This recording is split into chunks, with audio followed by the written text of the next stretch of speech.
Cinema మొత్తం ప్రస్థానంలో తమదైన ఒక పుటని, తమదైన ఒక సంతకాన్ని, తమదైన ఒక ప్రత్యేకతని జోడించిన వాళ్ళు.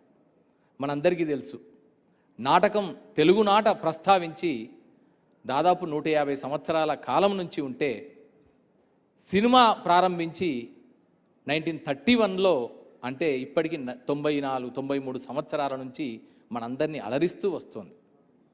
సినిమా అనేది సంపూర్ణ కళ, సమగ్ర కళ, సమాహార కళ అని అనుకుంటే, దానికంటే ముందు ఆ మాటకి అర్హతని సాధించింది నాటకమే.